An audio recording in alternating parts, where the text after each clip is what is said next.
For 3 seasons, my pepper plants gave me almost nothing. Big, lush, green plants. Beautiful foliage. And the flowers just kept dropping off before they ever set a single pepper. I did what the back of every fertilizer bag told me.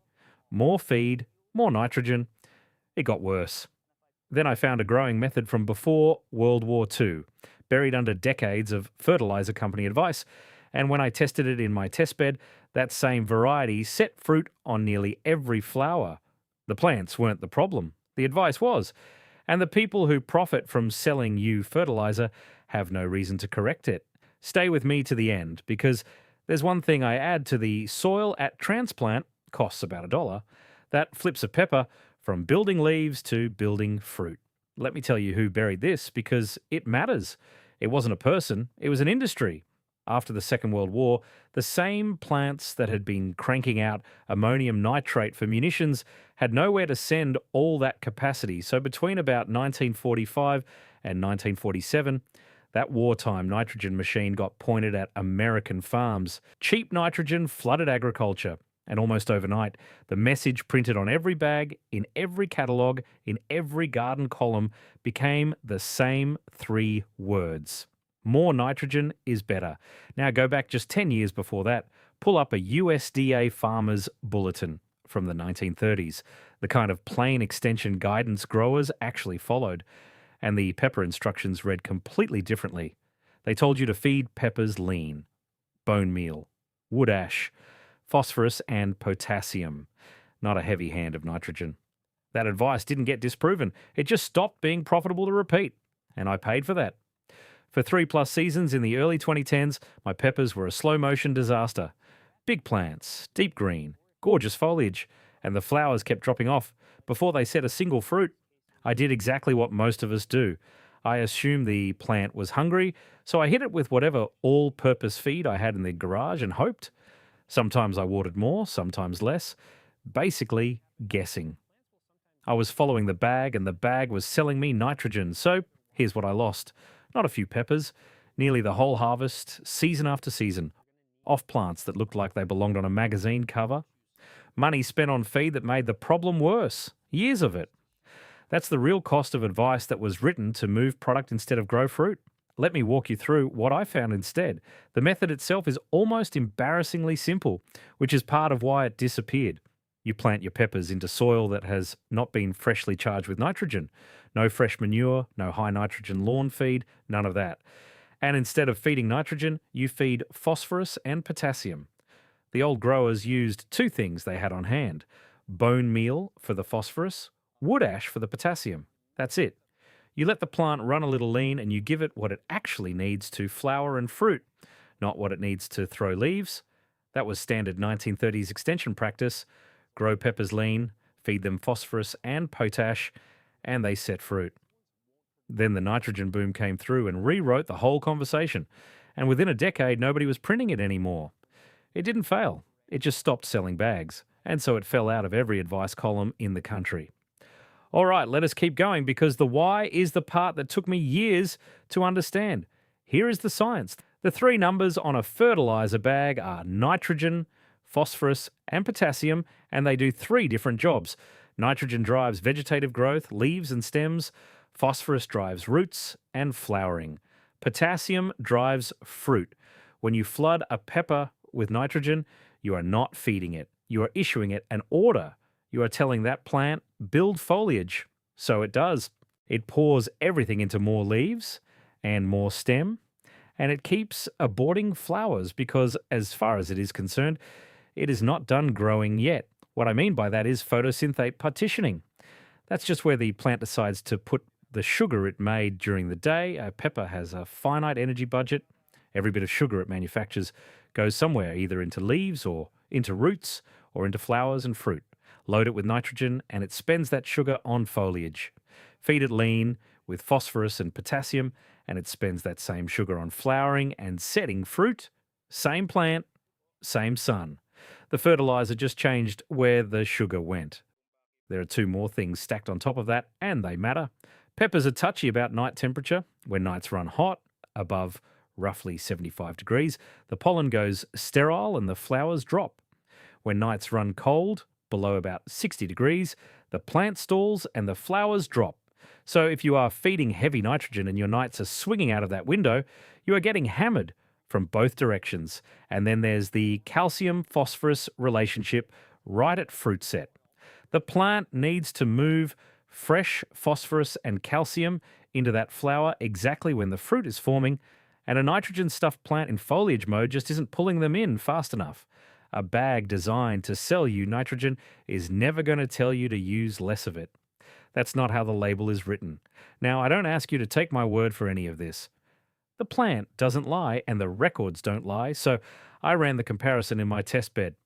2 rows of California Wonder Bell peppers, the same variety, planted the same week, in the same soil, on the same drip schedule. The only thing I changed was the feed.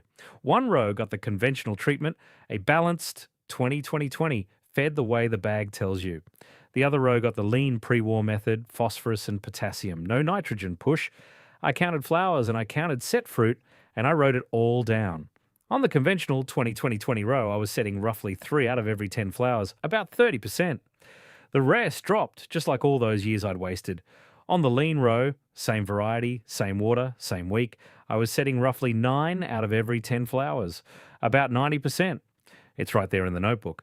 30% against 90%, and the only variable was the feed. That kind of result doesn't fit on a fertilizer label because the label's job is to sell the thing that gave me 30%. And then there's the layer that even gardeners who know about lean feeding tend to miss, which is the timing. It's not just what you feed, it's when you stop. What I found was you want to withhold nitrogen entirely until that first fruit actually sets, not the first flower, the first fruit. Then, and only then, you can come back with a light feeding to size everything up. You're using a deliberate, mild lean stress early to push the plant out of growth mode and into reproductive mode, and then easing off once it's committed. There's one more old trick that goes with it. Pinch off that very first flower, the big one growers call the king flower, the one that opens way down low before the plant has any size to it. If you let that king flower set, the plant pours its whole young energy budget into one early fruit and stalls out its structure. Pinch it, and the plant builds a frame first, then loads up. I tested that against leaving it on, and the pinch plants outproduced the others by a wide margin over the season. That's the kind of nuance that never survives onto a bag or a label because it doesn't sell anything. It just works. Now, before we keep going, I want to share something with you. If what I just walked you through is making sense, if you're starting to see that yield is a measurement problem and not a luck problem, then the next step is feeding on a schedule instead of by guesswork. I laid the whole thing out in my book, Steve's 30-Day Maximum Yield Protocol. Chapter 5 is the 3-phase feeding calendar, and it breaks feeding into exactly the 3 stages we've been talking about: establishment, flowering, and fruiting, with the specific amendments for each phase and plant stage triggers instead of calendar dates. There's a timeline diagram that lays it all out at a glance. This is written for folks who already garden and just want more out of what they're already doing. It's $17 at stevesgardenbooks.com. If you're watching on your television, grab your phone and point it at the QR code on screen. Take your time finding it, unlock it, get the camera up. I'll be right here. Phone or laptop, just click the link in the description. All right, let us keep going because this is the part worth sitting with. When you understand the economics, the whole thing stops looking like a mystery and starts looking like simple math. A fertilizer company makes money when you buy fertilizer. That is the entire model. A method built on $1 of bone meal and deliberately feeding your peppers lean sells almost nothing. There is no recurring purchase. There is no bag you come back for every 3 weeks all season long. But feed more, feed often. More nitrogen is better. That sells a bag in May, another in June, another in July. The advice that gets printed and repeated is the advice that moves product. It is not complicated. Now, here is where the post-war piece matters. After the war ended, you had all that ammonium nitrate capacity converted from munitions to farm fertilizer, and nitrogen became cheap and ubiquitous almost overnight. When something is cheap and abundant, the message built around it becomes the default. More nitrogen was profitable and easy to print on a label. So that is the message that survived. The old lean feeding guidance was not profitable to repeat, so it quietly fell out of the columns. Now, I want to be honest with you, because I know how this can sound. Nobody sat in a back room and banned pepper advice. There was no meeting, no cabal, no document ordering the old method buried. What happened was market drift. The advice that sold product got repeated until it was the only advice anyone heard, and the advice that did not sell product simply stopped being passed down. That is a quieter thing than a conspiracy, and honestly, it is more durable because nobody has to enforce it. It enforces itself every time a bag gets sold. But the cost of that drift landed on people like you and me. I lost 3+ seasons of peppers to it. Beautiful green plants, almost no fruit, and money spent on feed that made the flower drop worse, not better. If you've been following the back of the bag, there is a real chance you have done the exact same thing, paid for the product that was actively working against the harvest you wanted. That is the part that still bothers me. You did not do anything wrong. You followed the instructions. The instructions were written to sell you something, which brings me to the $1 thing I promised you at the start. At transplant, I put 1 heaping tablespoon of bone meal directly in the bottom of the planting hole, right where the roots are going to land. That is it. About $1 worth out of a small bag. Here's the science. Phosphorus is nearly immobile in soil. Unlike nitrogen, which moves with water, phosphorus barely travels at all. So when the bag tells you to scatter fertilizer across the surface, most of that phosphorus just sits up top, where the young roots never reach it. You wasted it. Banding it down in the hole puts concentrated phosphorus exactly at the root zone, exactly at the moment the plant is deciding whether to build foliage or set flowers, and phosphorus pushes it toward roots and fruiting. That is the flip. Leaf to fruit. I ran the comparison in the test bed. In 1 transplant row with a tablespoon of bone meal in each hole, 1 row without, same variety, same bed, same water, same week. The bone meal row rooted faster and started setting flowers earlier, and it held those flowers. The control row stayed lush and lazy. The records do not lie, and this is exactly the kind of detail that never survives onto a fertilizer label, because a tablespoon in a hole once sells you almost nothing. Now, before I let you go, lean feeding solves most pepper flower drop, but it is only half the problem. The other half is pollination and temperature, and that is its own chapter.